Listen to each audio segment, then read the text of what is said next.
Hair check. Beard check. We're all there. I can't check my hair in the thing because it's like very unnatural. Yeah, it's hard to look in the monitor and adjust your do.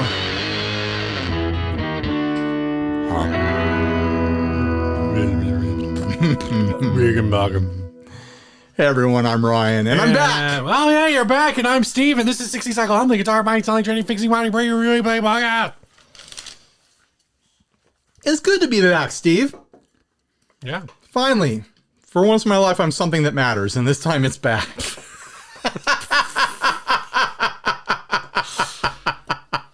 It sounds like the freaking count. You're doing the count lap. Oh man, I got a comment today. Someone accusing me once again of having a fake laugh. I'm like, I don't know what to tell you people. This is just how I laugh. I knew this girl in high school. I know.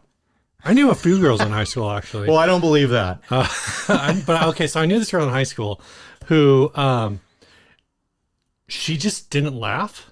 Oh.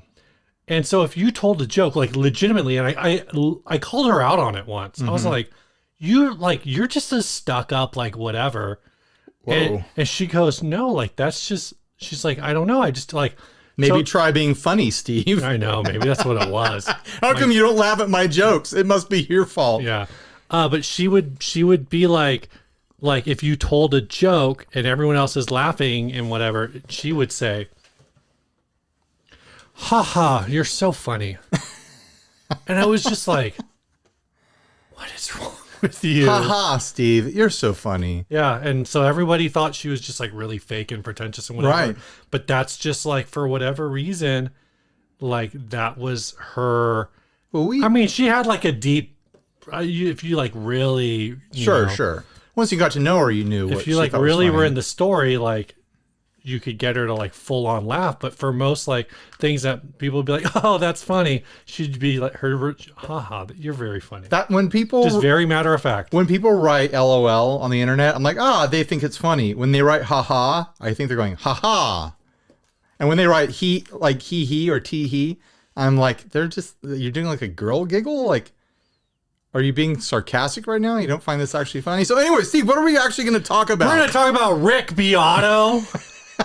We have this great clickbait, and we just went into this weird thing about laughing in high school. Yeah, we should start over. Just kidding. We should. No, we're not going to do that. We already lost those people. The real ones are the ones that stayed, and they're the ones that we wanted to keep anyways, and we wanted to weed out the losers. Thanks for keeping it real. This past week, the Gibson Rick Beato signature model started showing up. So they were announced like, was it a year and a half ago? I thought they were already out. I thought it was already a thing. No, it was like on a pre-order for like a while. And so I think they finally actually are arriving into people's hands. Sure. Because Rick has been playing that guitar for like a year or something. Yeah, but I think that was probably just like a prototype or something. Sure. I mean, it looks great. You know, is it DC Junior? Yeah, it's $2,000, and apparently only $2,000. The money goes to some kind of charity.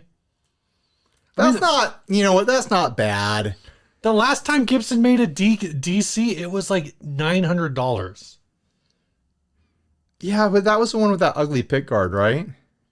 Does this one have it? I don't really This one has a more classic pickguard. I didn't like the pickguard that was almost doing like the Ernie Ball bass thing where like the pickguard goes all the way down along the lower bout. Yeah. That's what I remember. Like this one, I looked at it. I looked at it briefly. I was like, it looks like an attractive, handsome DC LP. Yeah, what is it? DC Junior. If that DC Junior showed up to take your daughter to prom, you'd be like, I trust you to have her home by 9. I'd be like, why is a guitar able to do this? Did it drive here? Yeah. No, I called an Uber. Clearly, a curse or a spell is at work here, and who am I to meddle in the affairs of witches and wizards? But the take on this really was that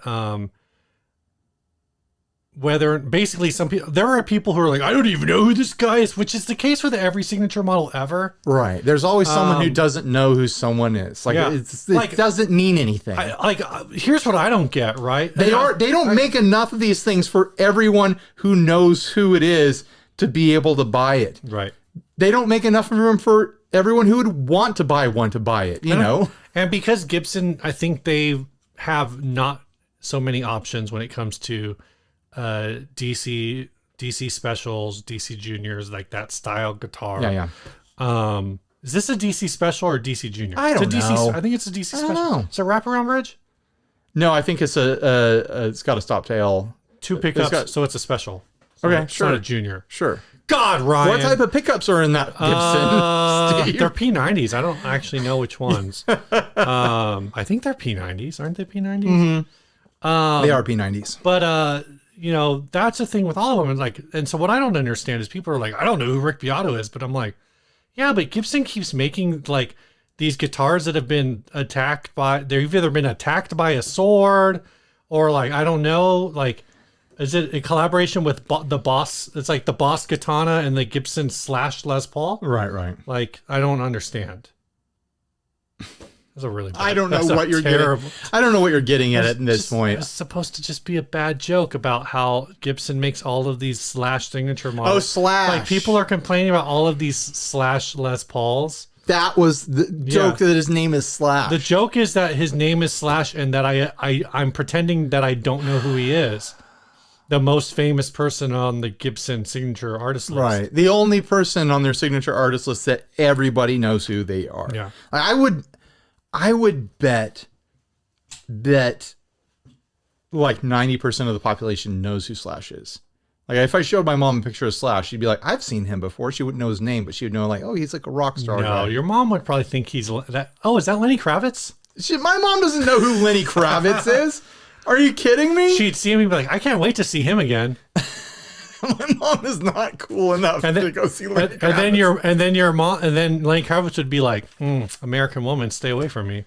I feel like I had some talking points for this Rick Beato guitar, but now they're escaping For the guitar me. itself. Well, so what we got a lot. I feel like $2 grand's not a bad price for a Gibson. Really? I don't think it's a bad price for a Gibson. Like I don't think we're gonna see $900 Gibsons. You're definitely not gonna see a $900 signature model. Inflation has happened.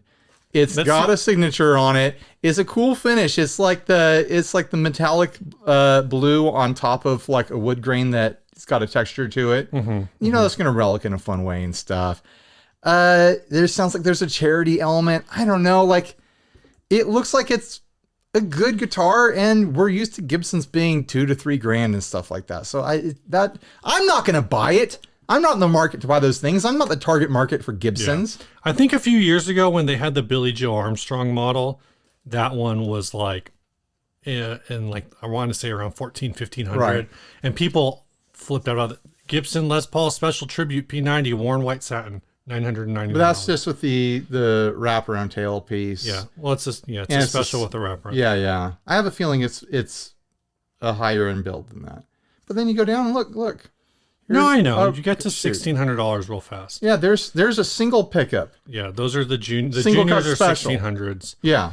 No, I think it's totally fine price when you consider the actual wraparound tailpiece Les Paul specials are 1,800. I'd up pay $200 to get a Tune-O-Matic and stop tail. I don't like wraparounds. So, and the finish is cool. It's a double cut, which is cooler than the single cut.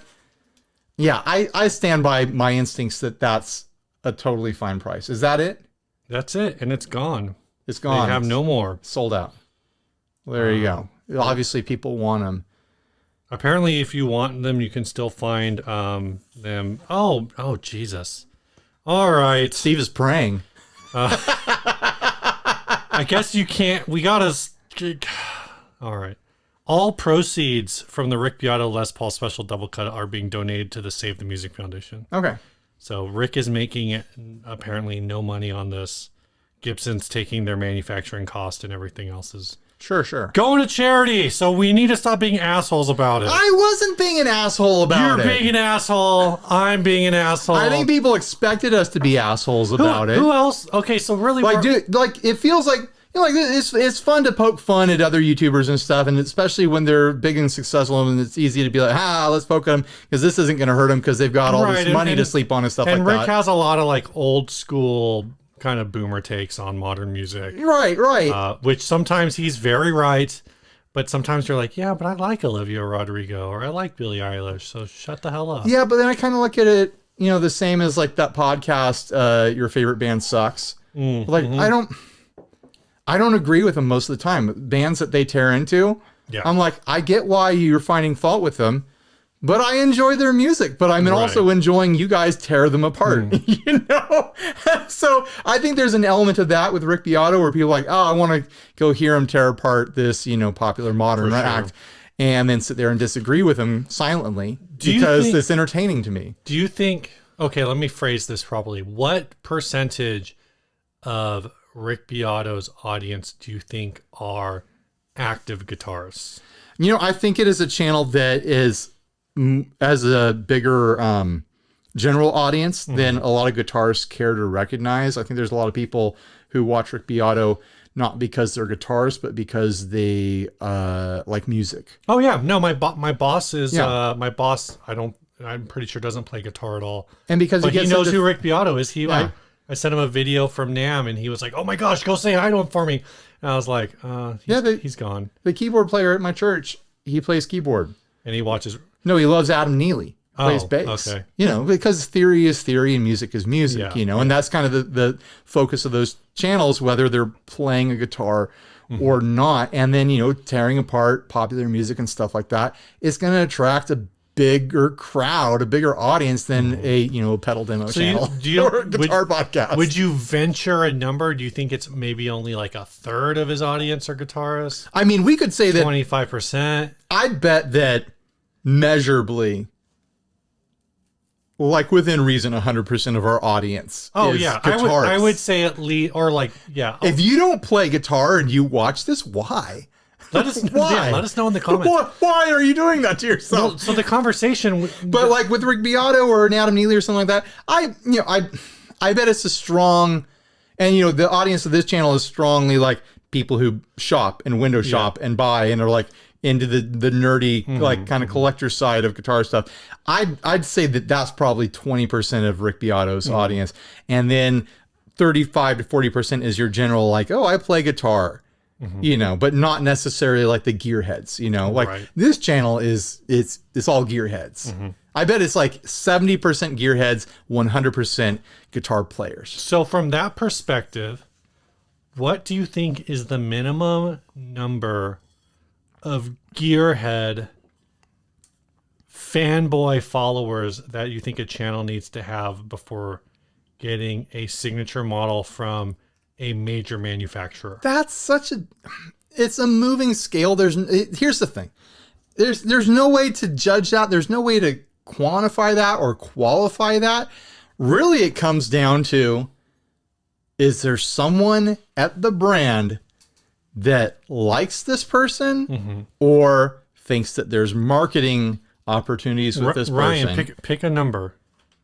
A number? Pick a number. Is it 700? Is it $1 million? Is it 500K? 250K? 100K? I think any channel could end up with some sort of signature piece of gear. Are we all waiting? No, here's the thing. Are we all waiting for the Jason Mays Jazzmaster? The Fender? I mean, it could happen. The Squier Jason Mays Jazzmaster? Maybe not Fender, but no, maybe. It'd be Squier. It'd be probably Squier. But there's all sorts of other brands out there. Here's the thing. For $2,000, for in between $2,000 and $3,000, I'm going to tell everyone in the audience a secret.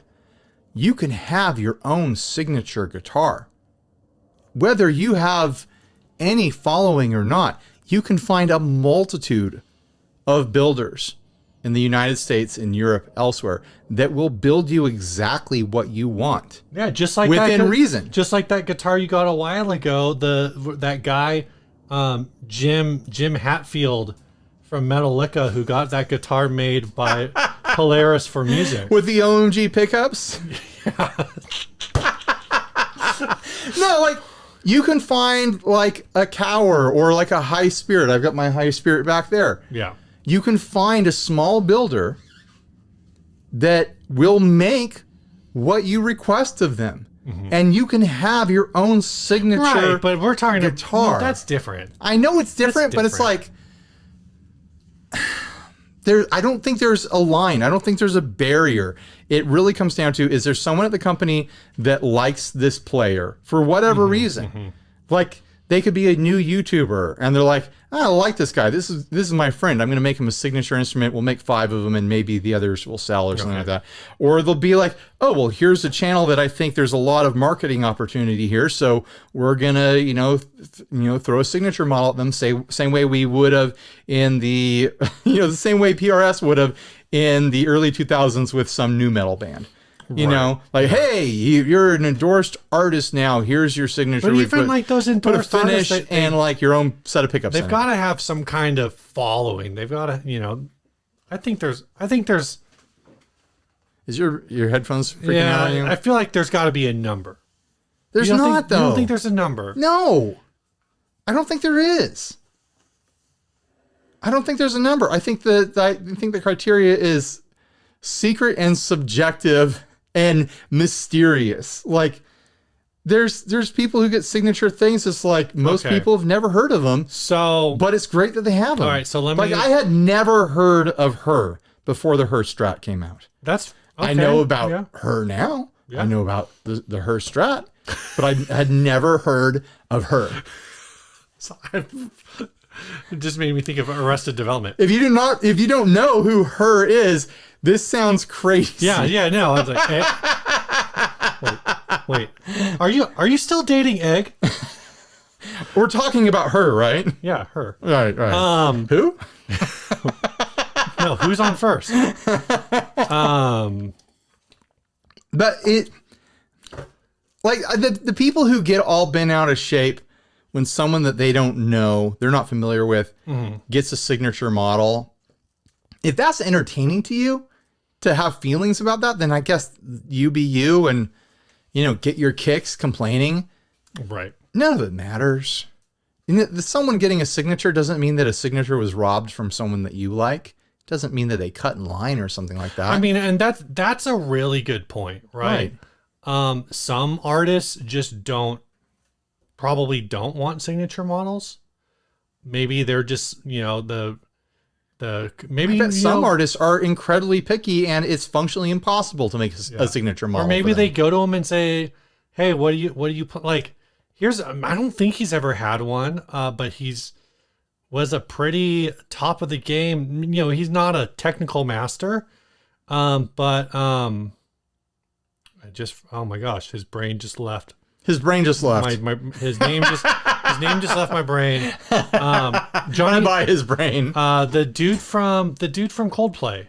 He's like very well known in the early mid 2000s as a Telecaster guy. But I'm pretty sure he never had a signature Telecaster.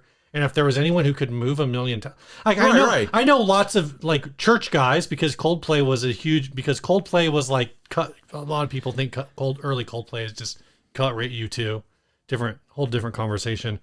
But there was a lot of I think that's a good point going back. Most influence people, there. Most famous guitarists will not end up having a signature guitar. Yeah. And if they do, it's not like it's going to dominate and like be like the next Les Paul, where it's just like, oh, this is the guitar everyone's got to get. Johnny Buckland, that's his name. Well, and that's another good point, actually. How many signature guitarists are just actually playing Les Pauls?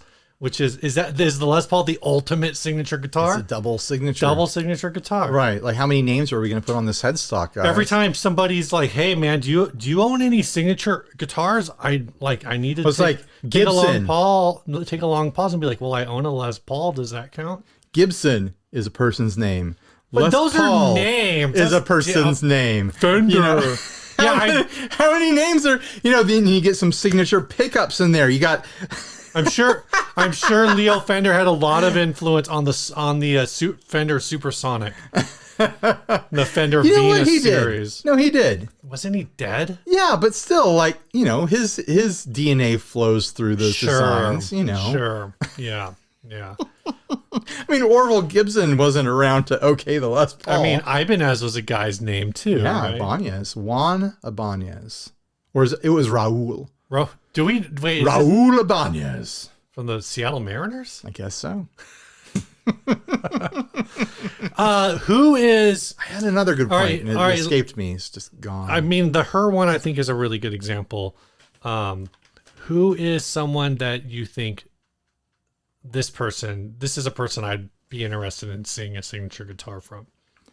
He's our friend, but like if Fender was going to give someone a signature where they got to really pick at the details. I know what you're going to say, and I didn't even think of this when I asked the question. Really fine tune every single damn detail. Mike Adams. Yeah. Like give Mike Adams a Jazzmaster and he will replicate, his favorite guitars.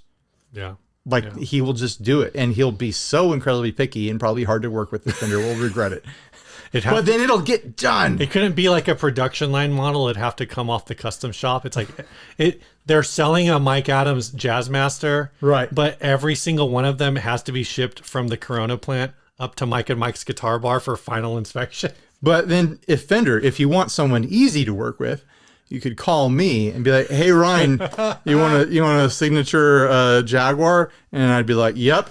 And they're like, "Okay, well, what color do you want it to be? What details do I? What do you want it to like? All these questions. I'll be like, hold on, just make it gold. I don't know. This will be like, what sparkles do you have? How heavy can you make the metal flake? What is your biggest metal flake? Like, can you just put sequins underneath the finish?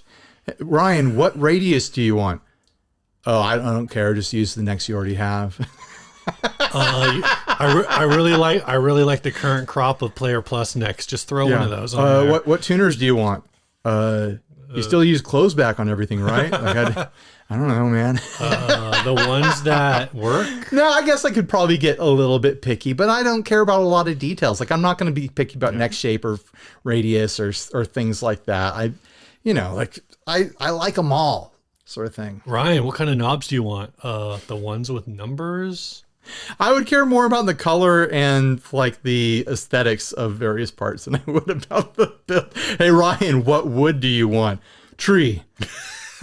Tree wood, please. Ryan, we're trying to be environmentally friendly here, so paper mache is fine. They're all just made out of pressed cardboard. What if I did get an opportunity to like have a signature Squire, and I was like, can you make this one out of MDF? I feel like no, that would be so heavy. They just hand you a glue guitar. like let's make some sort of point with this one. Let's use the cheapest material you can find. You just you come packing peanuts and resin. You come back here and you take a cutout of just a guitar-sized rectangle out of the back of the studio, and you just ship it to Fender, and you're like, turn this into a guitar, and then make 1,000 of them, and you've got my signature model. Yeah, it's just. Man, I had a really backdrop blue. I had a really spicy point I was going to make about the Rick Beato guitar. Now it's just totally gone. I feel awful that it's gone because it was. Was your comment that it's blue? Well, blue's not my favorite color for guitars, but I think a lot of people will really love that color, and I think they did a great job of coming up with a guitar that's going to have mass appeal. Like, you take the Beato, truss cover off of it and swap it in, and people just think, oh, that's a really attractive, like DC Junior. Yeah. Good job. Or is that a DC Senior? This is a DC Special. Oh, this is the point I was going to make. It's just, it's so nice to see Gibson finally trying to reach out to a younger demographic.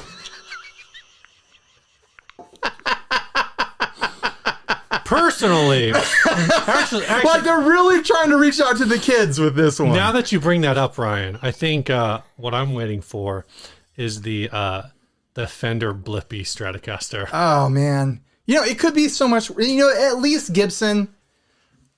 You could criticize and say like when was the last time they had a young person on their roster? Right. At least they're not chasing after very, very popular, but very, very annoying, like people you kind of wish you could forget, And I'm not going to name names, but Gibson MGK Les Paul Jr. The Blippies of the guitar world, we'll say.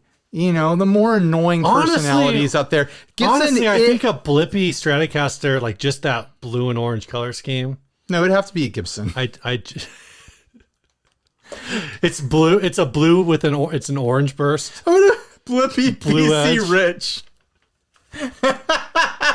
Everyone in our audience who doesn't have kids is like, what the hell are these guys talking about? Don't poison your YouTube feed. Don't look up Blippi. Oh, he's just he is the most annoying children's entertainer of our generation, and there's a lot to choose from. There's a lot, not of our generation, but of our parental generation. There's so much to learn about. Just makes me want to shout Blippi. I'm so glad my kids never got into him. It's not too late. Shut up. Do you have any other hot takes? I don't think I had any hot takes. Name a YouTuber, a guitar YouTuber. All right. That you definitely think should get a signature, and the one that you definitely think should not get a signature at the current time. Should. I just remembered my other point. Okay. I mean, there's probably a lot of shoulds. Oh, forget the shoulds. Just do the should not. Well, the first person that came into my mind for like a should would. Well, I mean, I think the first person who comes into a lot of people's mind for a should is Rhett Shull. Sure, but he already has like a. Well, he has an art. He's an artist. Yeah, he's an artist, but he has his guitars covered. My second thought was Marty Schwartz. I think as a primarily educational channel, his audience is all guitar players. Yeah. Shouldn't. I mean, here's my point. I feel like I can't pick shouldn't without being mean. Yeah, it's an unfair question, but here's the point I wanted to make. For someone like me, it would be tough. For this channel, for a lot of channels, the demo channels, I'm talking about the demo channels, it's tough to designate something as your signature guitar. Right. Assuming that you need to move a significant amount of product. That's a good point. Because the job is to constantly be featuring and exploring, reviewing, demoing, whatever you want to call it, new gear that comes in. Yeah. So if you all of a sudden feel saddled to one guitar because it's your guitar, you've kind of compromised 1/3 of your business. Guitars, pedals, amps. You've lost guitars. Then you get a signature pedal. Then you get a signature amp. Now you're not a demo channel anymore. Right. But like a channel like Beato, even a channel like Rhett Shull, where he doesn't really lean that hard into demos, it's more like concept pieces and stuff like that. Signature guitars make sense. Theory channels, music channels. Another one, along those lines that I should have thought of, but didn't or before. Well, I'm sure there will be lots of rude and nasty comments about this and whatever. But Tyler over at Music Is Win, right? He should, I have to imagine that I wonder what a signature Music Is Win guitar would look like. A PRS. Yeah. Just one more PRS. Any PRS. As quilted as they come, as flamed as they come. Oh my gosh, I can't believe it. The guitar I've been dreaming of my entire life. Thumbnail. I've waited my entire life for this mystery guitar, ? On a case. It's a PRS. All right. You ready to put a nail the and people on this? who I are guess not. Jumping into the comments to defend Tyler right now. I'm like, why would you make fun of him? I've met him. I've hung out with him. He's got a sense of humor. Tyler, you're laughing right now, right? Tell everyone in the comments. He watches this? No, absolutely not. But if he did, he'd have a chuckle at that. He laughs at himself. I know he does. If you don't think he has a good sense of humor, then you're not actually a fan of him. So don't complain in the comments. Are you gatekeeping Music Is Win? Yes. All right. I'm the one who gets to talk about him, not you. Yeah. And speaking of gatekeeping, I've ridden on a bus with him. Have you ridden on a bus with him? No, I haven't. I'm not talking to you. I'm asking them. Have you ridden on a bus with Tyler? What's his last name? Larson? Is it Larson? Yeah. I always want to say Tyler Oakley, but that's a different YouTuber, not a guitar YouTuber. Yeah. All right. Also, the guitar. Do you have a button or a bow you want to put on? No, man. I've been trying to get off of this topic for 5 minutes. Okay, we're done. You keep bringing it back. Talk about Beatoing a dead horse.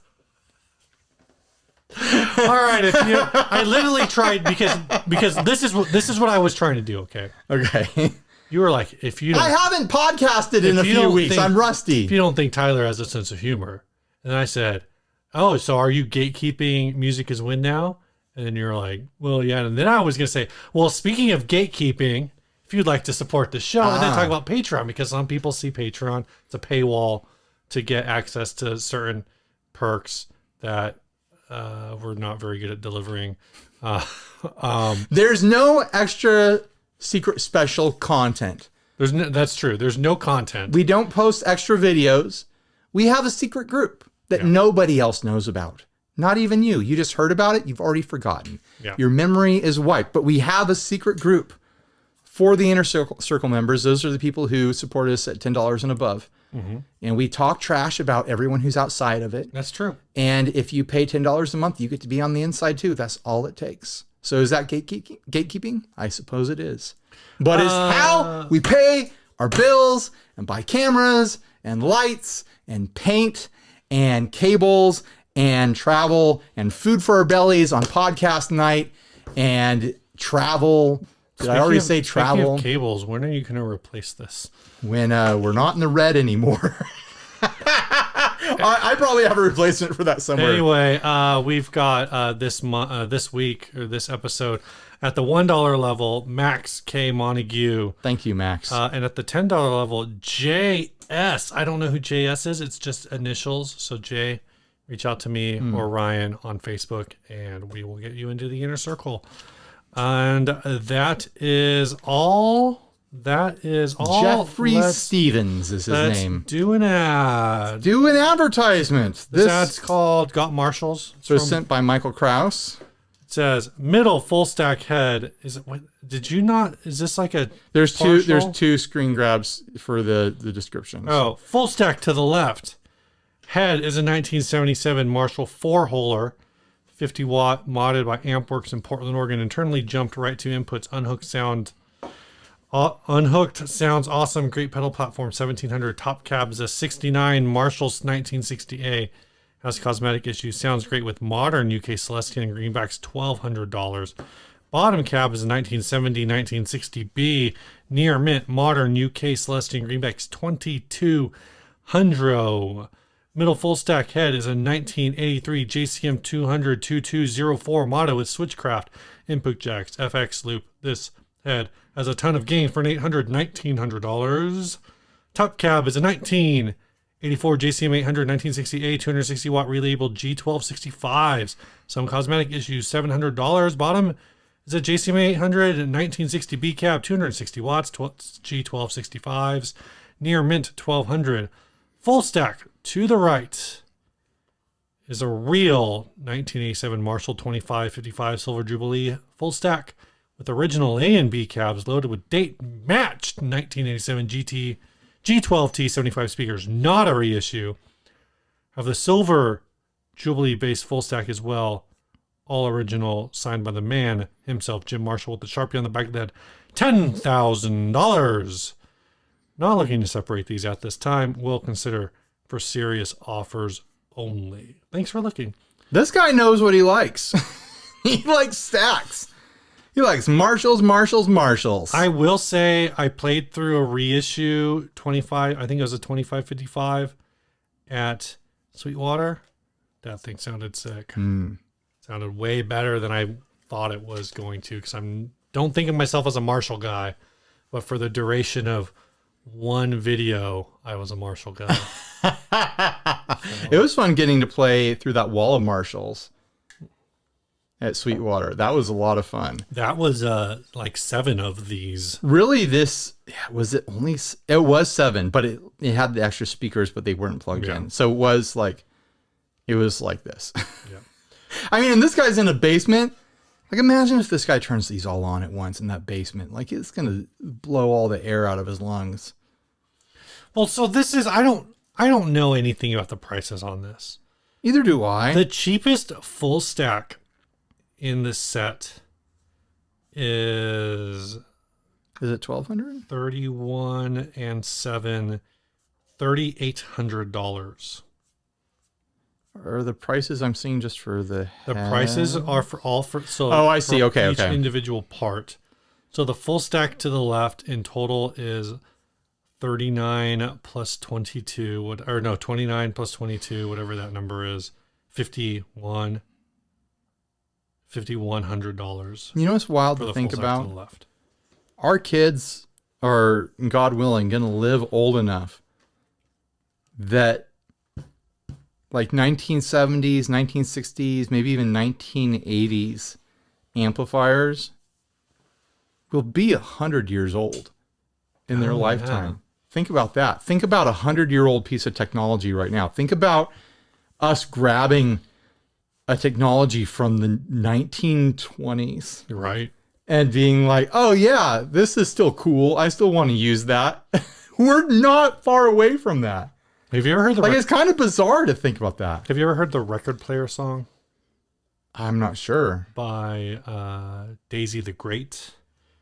The chorus line of the song is, I've got a record player that was made in 2014. And now I'm thinking, because the only piece of audio technology that I can think of from the 1920s is would be a record player. Right.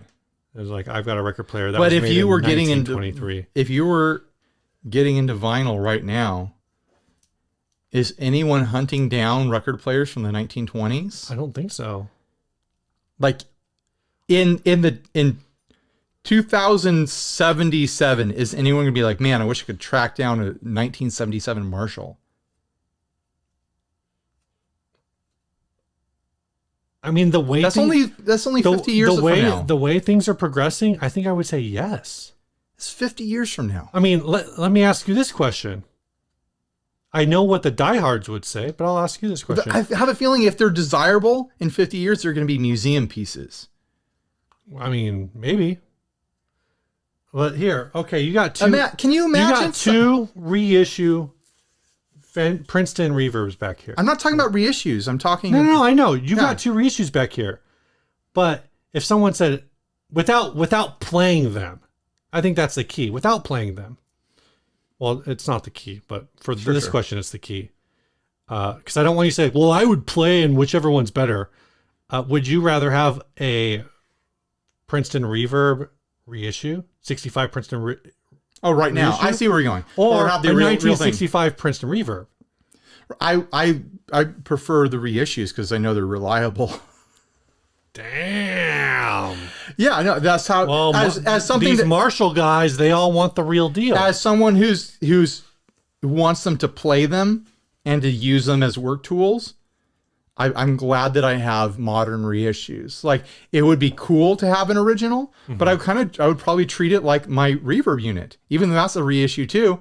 It's kind of like a special occasion sort of thing that I turn on. Well, like if I had a real deal, I wouldn't be in here blasting stacked fuzzes through it all the way up. Well, I mean, maybe for like, I get it for like, because of what your job is, but I know like, there are plenty of guys. If I was recording an album or something like that. There are plenty of guys who are, and maybe it's a stylistic choice, like, who are gigging musicians who are like, yeah, I've settled for 65 reissue Super. But if I could ever get a 1965 Super, like I would play that thing all the time. Right. Did they make a Super in 65? I don't know. There's the fantasy about these things, and then there's reality. Sure.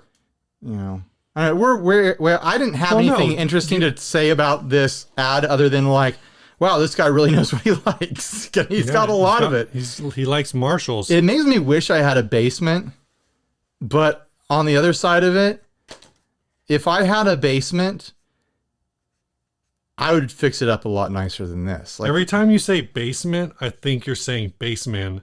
If I had a basement, I'd fill it with baseman. Yeah. Look, he's got another Marshall hiding in between. There's a secret Marshall hiding between that might be one of maybe that's one of these ones. How many Marshalls does this guy have? No, it's not one of these. I mean, he's also got some Trace Elliott's over here, and those aren't his. Those are for his bassist. All the Marshalls are for him, and then he has a friend who's a bassist. No drummers. This guy needs to meet a drummer. He needs a drummer so bad. his drummer also. The problem is there's no drummer also in plays Marshalls. there's no drummer in town that wants to lose their hearing playing with this guy. That's right. Drummers are worried about losing their hearing playing with this guy because he turns all these on at the same time. There's no way he doesn't. This one goes to 11. It makes you. I wonder why he's selling them all. He has so many. You think I don't know. You think he was taste testing them? Like I want to try. No, I want to try all these different styles because they're all different. He's like, I want to try all these different styles of Marshalls, and I'll pick my favorite. I think he finally. His neural DSP finally showed up. His quad cortex, and now he doesn't need these anymore. No, he got a Pod Go, and it was just like a life-changing experience for him. Where he plugged in, he pulled up a Marshall patch. Mm-hmm.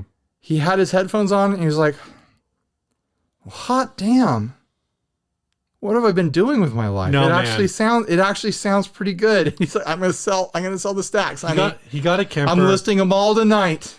He got a Kemper. He made IRs of all of these, and now he doesn't need them anymore. He's like, I got it recorded. It's done. You got anything else? I got nothing else. I didn't have anything to begin with. All right. Steve. Well, you know what, Ryan? Did you guys miss this? I've been gone for 2 weeks. Did you miss not knowing what I'm doing? Well, what we're doing right now is telling these fine folks who are watching and listening, wherever they are, that this episode's brought to them by Stringjoy. That's true, Steve. They make these strings. These are an 11 by 50 set. I put a set on my PR Silver Sky when I did a bunch of ugly things to it. I think that guitar looks sick. It's not on the camera right now. I loved how polarizing that all was. It was polarizing and people loving it or hating it, but I think almost everyone agreed that they enjoyed watching it happen. The pick Let me guard. grab it. The pick guard is the chef's kiss of it all. The pick guard, I think, is the absolute top of it. I loved all the people who were like, why aren't you using a strain edge to apply those decals? They're all crooked. This would never pass QC. QC. This is, you think I would ever care about QC enough with my own work to ever professionally work on guitars, and you don't know me. Yeah, I'm weirdly into how it turned out. Like, I think it honestly looks really cool. I like the block inlays on this guitar a lot. No more birds. No more birds. Get rid of your birds. Like, after I did it and I looked at it, I was like, damn, am I going to pay someone to put real block inlays on this someday? Am I going to throw, like $400 or something? Here's the thing. Head on over to stringjoy.com. Yes. That's why we're talking about this, is because I put these strings on it and they feel great. Put Stringjoys on your PRS Silver Sky. Cover those birds. Replace them with dragons. We got the Dragonaut from Demon Effects. Demonic Effects. Demonic Machines. Demonic Effects. You're really off your game, man. Demonic Machines are made here in San Diego, California. That's true. By real people who join our live streams and mostly don't say anything, just build. And I've hung out with them at cool shows and stuff like that. Yeah, Lucky's super cool. Yeah. What is this pedal? Tell me about this pedal. Demonic Machines Dragonaut. It's a high gain pedal with some tonal EQ options and all sorts of other options on here. Go watch the video. You'll enjoy yourself. Just go watch the video and go buy yourself some Stringjoy strings. I'm gonna hate this in editing, swapping back and forth between the sponsor cards. They're strings. You did this to yourself. They're strings, guys. Go buy them. You can order custom sets. You need strings because you play guitar. 100% of the people who watch this channel play guitar. All of them need strings. And they need Demonic Machines at demonicmachines.com. Because tone is in the signal. All right, man. You got anything new? No. You just left. Oh, I just made a gross throat noise. Well, I got a new computer. I got that Apple Studio that we were talking about like 6 months ago or something like that. Finally came in. I'm going through the headache of getting it set up and trying to get it to cooperate with my external drives and stuff like that. Like, editing video just causes your computer rig to be a rat's nest, and so I'm in this weird honeymoon, but like frustrated kind of moment with it the past day. So that's my new stuff. It feels like it's going to be a really snappy, slick computer, and I got a really big screen to go with it. Ooh, what did you get the Apple screen? No, because I'm not stupid with money. Like I'm willing to throw money at the things that matter because like this is my job and I need professional How tools. do you know if your colors are correct if you don't have Oh, the colors Apple are all correct now. Come on. The Apple screen is like almost $2,000 or something like that. I bought a 43-inch Dell. Holy hell. I know. Is it a wraparound? No, Is it the curve? I kind of wish it was. You need to get, because like I have to like turn my head to look at the corner. I feel like once you get above like 30 inches, you need the curved monitor. It's pretty big. Here's what happened, Good Steve. God, man. Here's what happened. I was looking at the 32, which is reasonable, and I saw the 43 was only $100 more. Jesus. I mean, I guess I'm giving you a little bit of crap about it. It's but pretty big. But I run It's a TV almost. I think basically. I'm running dual 24s. That's not the same. That's like I know it's not exactly the same. It's the pizza thing, you know. Yeah. No, I know they're not round because the but- 41 is going to be taller. Right. I just have very long. Yeah, but I always feel cramped in my video editing software. Yeah. And a lot of people who do video editing do dual monitors. But it's like, I could do, split up my window and have more space and have my, other stuff that's not as important on the edges. Well, a lot of the graphic drivers now, the display options allow you to do like, basically like, I don't know if yours does. You don't know either because your computer doesn't work. It works. The external drives don't work. But they have they call it like faux multi-screen. Right. Where basically it allows you to break your like 43-inch computer Yeah. into like 6 or like 6, 20-inch monitors or Yeah, whatever. I'm positive I could do that. I guess it'd probably be like 4 21-inch monitors. That's not how I want to work, but Right. it's probably but if you wanted something to I could do. for like snapping Yeah. things into blocks or whatever. Yeah, I mean, I could just do that, but really what it is like I need my video editor software in the middle, then I need my pile of assets and folders all around it, and my chat windows. Is it touchscreen? No. Oh, dude, you don't want to be like No, this? I don't. That's annoying. Actually, like I put in a new audio interface thing, and it doesn't. It overrides using the volume control on my keyboard, and I'm like, I think I'm going to go back to the old one because I hate reaching across to touch the knob to adjust the volume. I want it to be on the keyboard where I already am. What's if I had to work like Minority Report and do this stuff, I'd quit. It looks cool in movies, but no one actually wants to work that way. Is it like I think is it in one of the MCU films where like it's like they're just building things like this and it's a 3D like space that detects where the right. I don't remember. No, that's like Iron Man, like Tony Stark stuff. Like, do this and I designed it. No, your made up AI designed it, Tony. You didn't do anything. You went like this and oh, I made a robot. No, you didn't. You're not even competent enough to build Legos with what you just did. That's like the Star Trek theory that like actually the ship is doing 100% of the work, right? And the humans are just there to repair it anytime it breaks. My theory is that that the computer and most of Star Trek is just a human enrichment program for like long space journeys. Yeah, so they feel like they're doing something. Every time a control panel blows up, it's because the computer's trying to throw the humans a curveball to keep them engaged. Like every problem that they have is just the computer going like, oh, you've got about 14 years before you get to your final destination, so let's keep your minds occupied. Jeez. Got to keep these apes sharp so we can get them to a fresh planet. Do you remember what to do now? What were we doing? Well, we were doing what's new. Yeah. Do you have anything new? I do, Ryan. I do have something new. Oh yeah, you do. We hung it up behind you. I bought one of these Squire late 60s classic vibe. It really blends into the room, bass. doesn't it? tasty bass lick, Steve. This thing's a lot of fun. I was playing it earlier. I agree with you. You almost got all of that natural fuzz out. I didn't do anything. I was making some adjustments to Steve's neck, but I didn't do anything to get that analog fuzz out of the higher frets. It's still buzzing down there. I'll work on it. I was tweaking Steve's truss rod a little bit. But I really like this color. Actually, I think a lot more. I had this idea because I don't think it'll work. How much was this thing? $240 and taxes or shipping. And it's got binding on it. Bound neck. The only thing about this I don't like, and the lubrication you did helped a little bit. I don't like the Indian Laurel neck. The Indian Laurel, at least in this application, it looks a little ashy.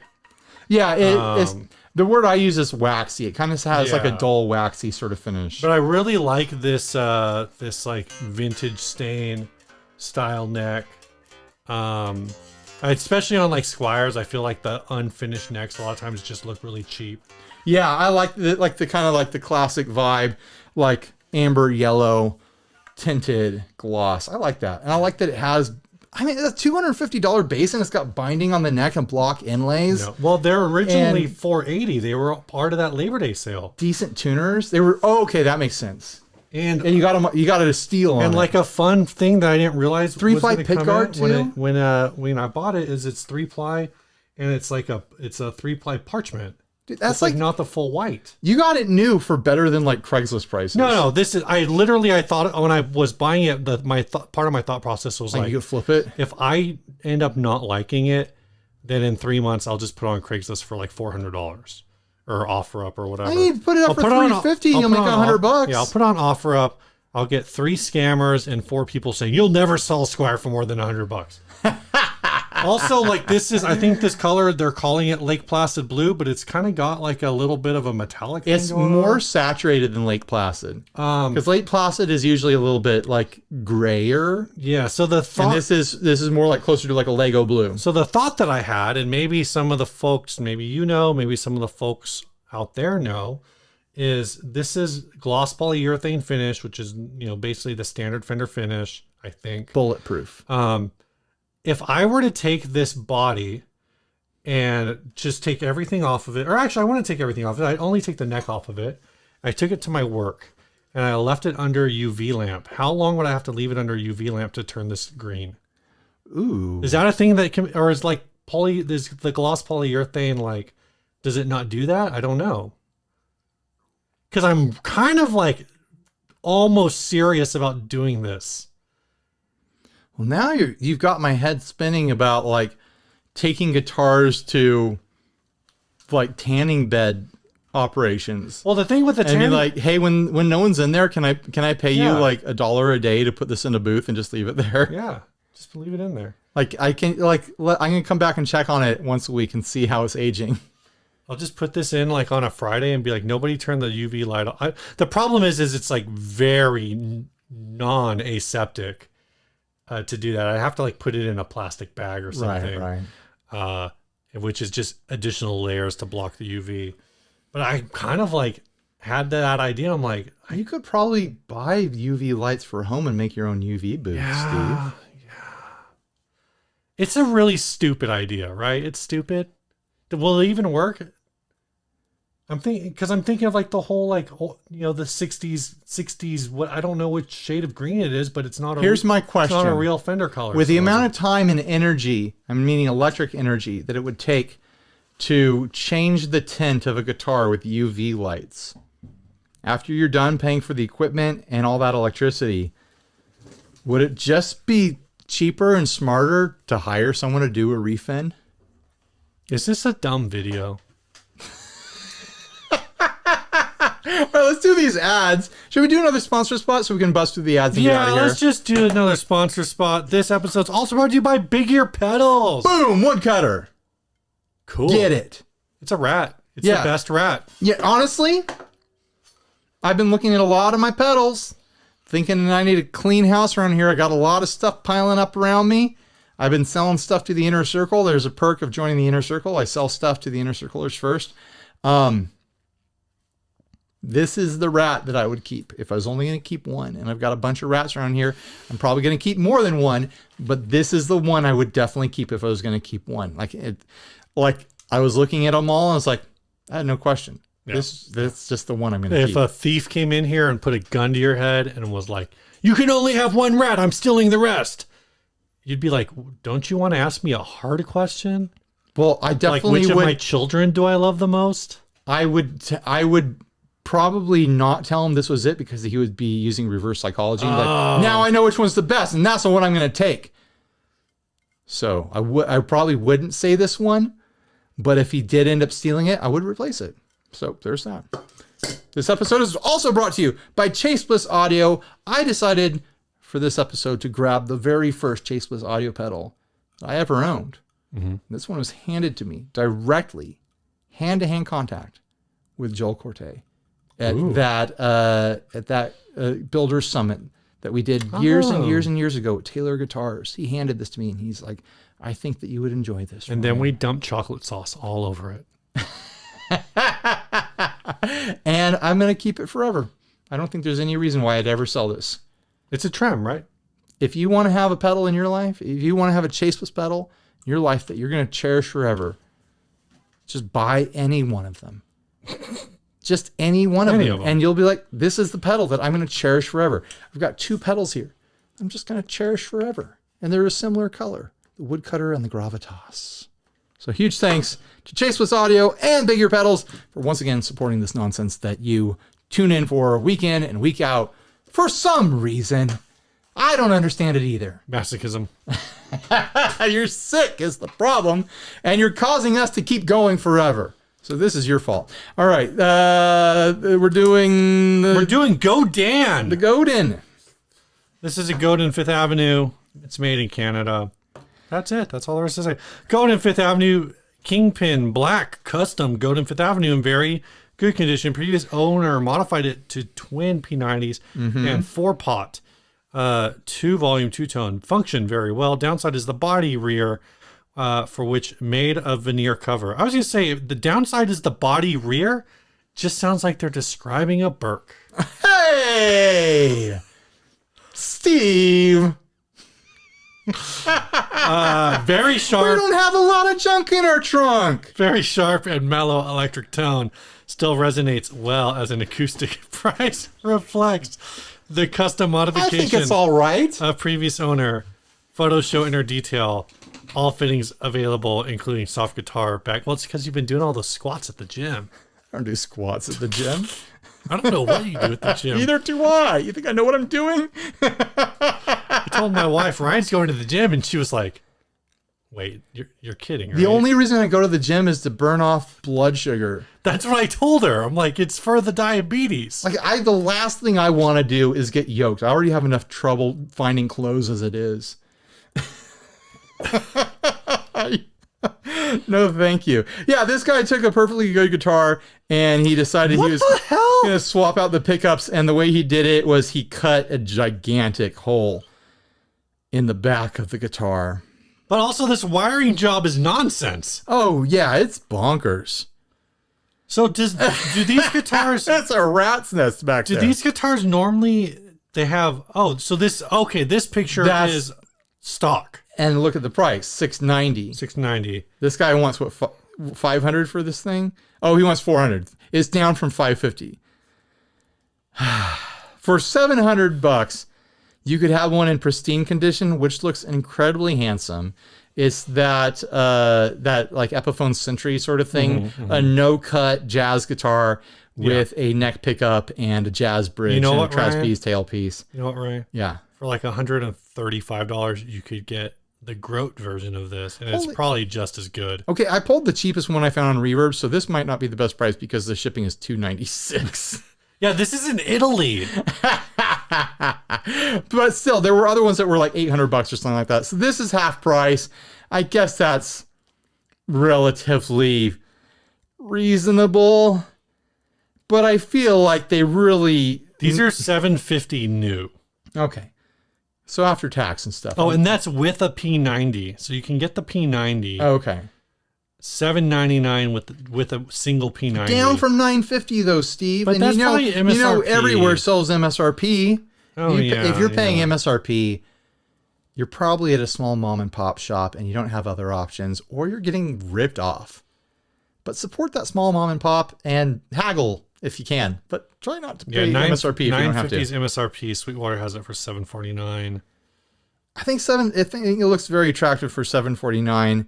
So maybe this one started out with a neck P90. So his only modification was dropping in the bridge P90. But still, man, it's pretty roughed up. And honestly, it looks so... Does the other P90 one have a pick guard? Because the one with a pick guard looks really great. Yeah, the Godin has one. I think these are both replacement. I don't know. Maybe it's hard to tell. We had someone in the group recently do a job similar to this on their guitar, where they cut a door behind their semi-hollow to get to the electronics. That was on a Groat. It was on a Groat. Yeah. That's that's the style of guitar that you do that sort of thing on. Mm-hmm. On a $200 guitar. On an $800 guitar, I feel like that starts to become pretty unforgivable. So this one has a P90, but it looks like the P90 also has the Godin Kingpin logo on it. And it also has the pickguard. Like that's this one is the pickguard looks so nice. This is in Cypress, also not a great price comparison. Here's a point I want to make. Make your point, Ryan. You got yourself a $750 guitar. Okay. You want to do a modification to it. I'm all for people doing home modifications. I personally never done pickup swaps on hollow bodies or semi-hollows because it's going to be a pain in the ass. But if you're putting money into it, buying a pickup, buying electronics, don't cut a barn door in the back of your $800 guitar. Take it to a tech. They will be able to install it clean.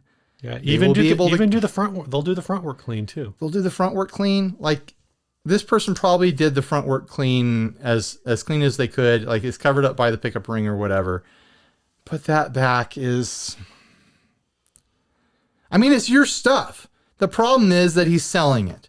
If he had kept it forever, I'd have no problem.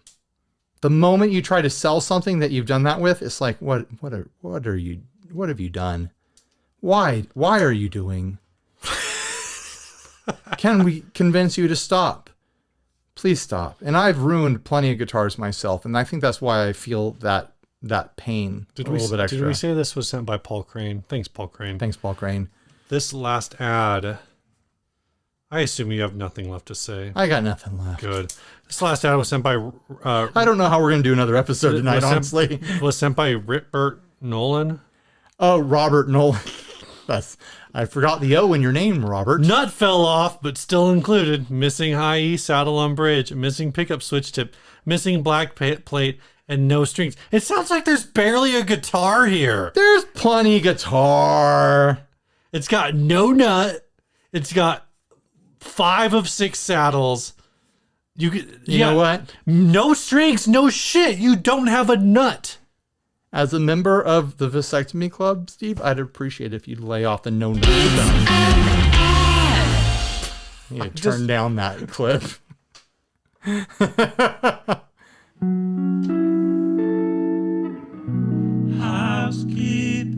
That is not time for that. We already did that. What are you doing? I don't know what these buttons do. I was trying to find a funny one. Oh, there we go.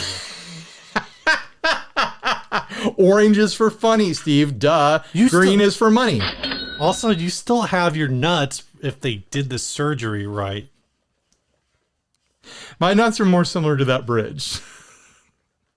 They're missing something. They're missing. 16% of their mass is missing. Good grief. What I want to know, is this an original color? I don't think it is. It looks like a refinish to me. But it's got an Epiphone logo on the headstock, and the headstock is silver. You think someone went to the trouble of doing an Epiphone logo on it after doing a refin? It does look it like if I didn't see the logo, I would think like, this is someone's spray job in their garage. But honestly, look close and it looks pretty factory to me. Yeah. Like I've never seen one of these Epiphone Strats in a color this interesting before. They're usually in like the cheapest crap finish you could imagine. But look at it. It looks pretty factory up close. I'm not seeing any orange peel. I'm not seeing any weird drips. It's really hard to do a metal flake like that at home and get it clean. So I am seeing the 1990s Batwing in silver. Yeah, this is a stock finish. Man, I didn't know these came in a cool finish. Pull one up that's got a Strat loadout, because I think this is an aftermarket pickguard. There's one with a black pickguard. Show me one where I can see where the pickups are in it, because these pickups look funky to me in their placement. Here, let me see. Hopefully it comes up. Like I said, that's a Batwing. I think the headstock's also silver. Maybe that right? is stock. There's something weird. The pickups look like they're too close together, but that does look like it's stock. I always feel like Strats with no strings on them always look... I know this looks more off, but like any Strat without strings looks off to me. It does look... No, it does look like that bridge pickup is more far forward than it could be. No, this one's definitely more extreme than what I've seen. You know what we didn't do? We didn't open mail. We'll open mail next episode. Okay, we only got one piece of it anyways. I know. Here's my question, Very Steve. disappointing. What's your question, Ryan? Now that I know there's a Batwing option, would you rather have... I hate the Batwing. You hate the Batwing? I do not like the Batwing headstock. I like the Batwing, No. but I also like the banana headstock. I like the banana. You know what I think about the Batwing? No.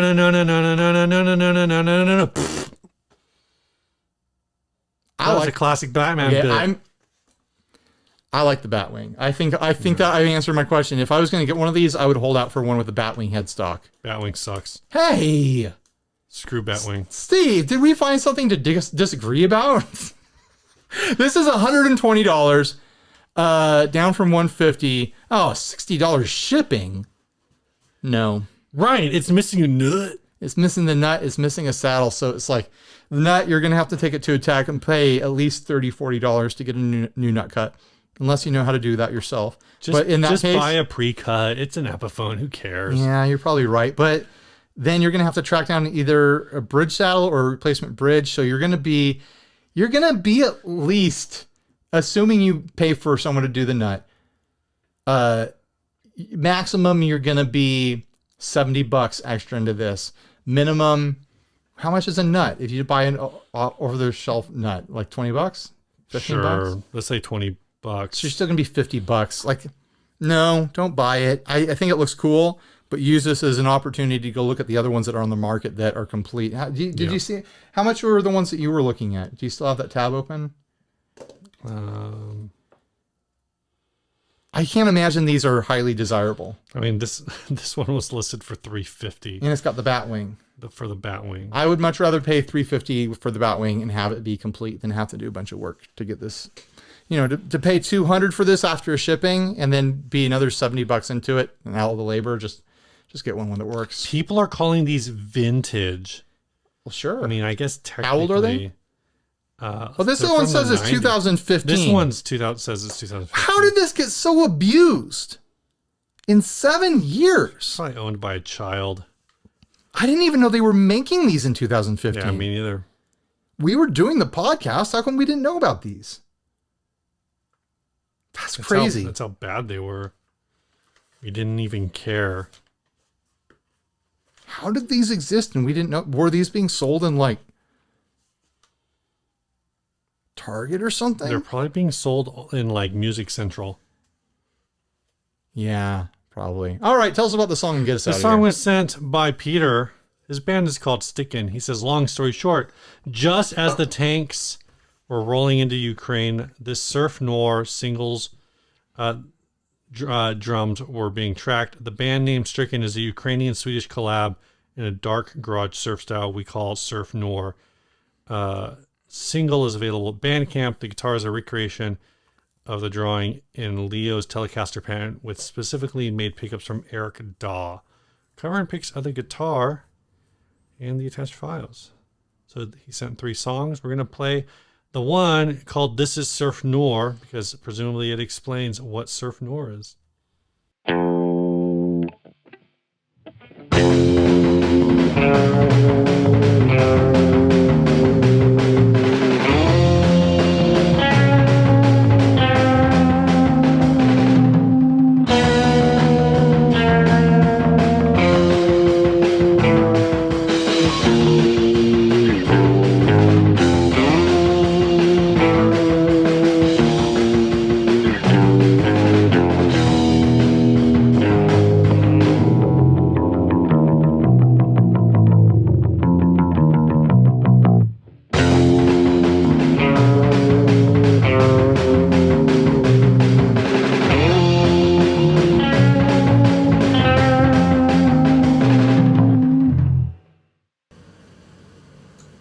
Is that it? That's the whole song.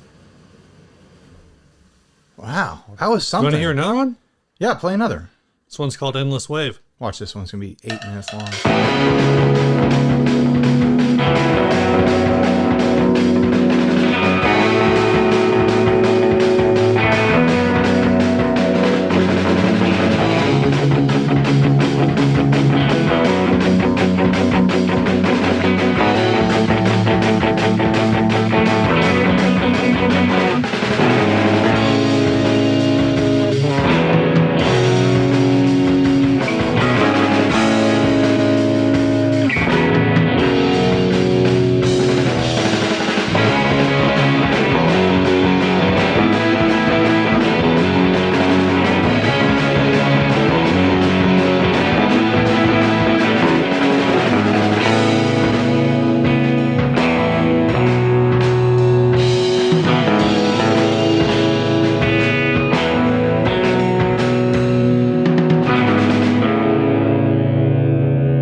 That's interesting because We got time. Why not? This song's called Over the Bridge. all right, short songs and there's 3 of them.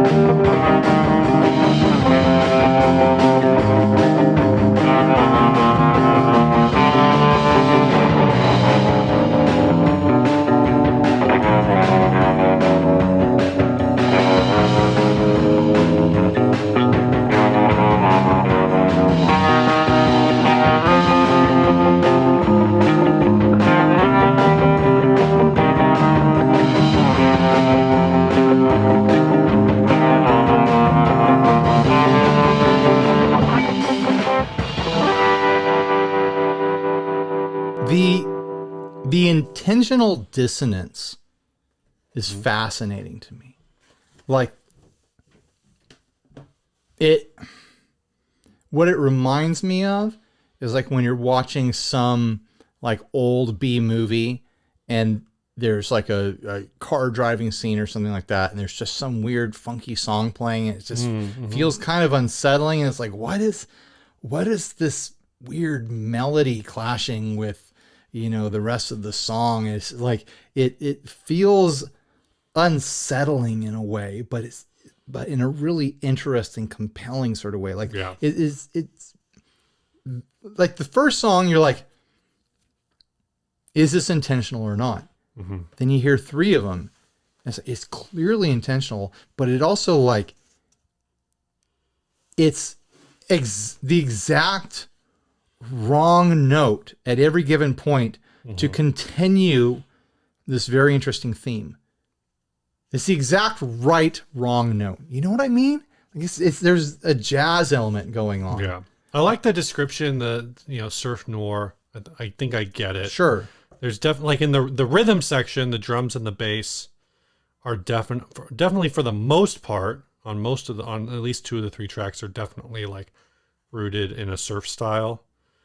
The guitar kind of goes back and forth. Like the rhythm guitar is sometimes very surfy, lots of reverb. Right. You know, that very like trem picking style of play. Right. But then the melodies are like one of the melodies. I'm like, this could be, you know, one of them, the rhythm section. I think it was the second song. I thought this rhythm pattern on the electric guitar and kind of like the frenetic feel overall. I'm like, this is like somebody doing surf covers of Fugazi songs. And then surf noir is an interesting term for it. If I had to come up with a longer name for it, I'd say 1960s Italian surf jazz. You know, interesting. The melodies made me think of two very different bands, but kind of on opposite ends of a time period, sort of.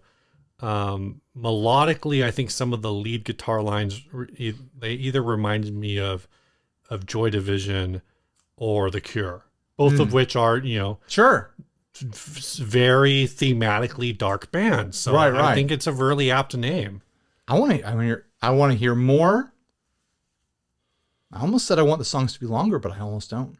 Yeah. I like that short format is pretty interesting. It keeps you wanting more. That's and there's something about like that intentional dissonance I was talking about. I think what I was trying to say is like every time you expect it to zig, it zags, but it zags to somewhere extremely intentional that works, even though it feels like, I wasn't expecting to get tugged that way. Yeah. You know? What? It's amazing how such a simple thing, just a simple instrumental track can be so different. Thank you for saying that. All right, bye everyone. Stay grounded.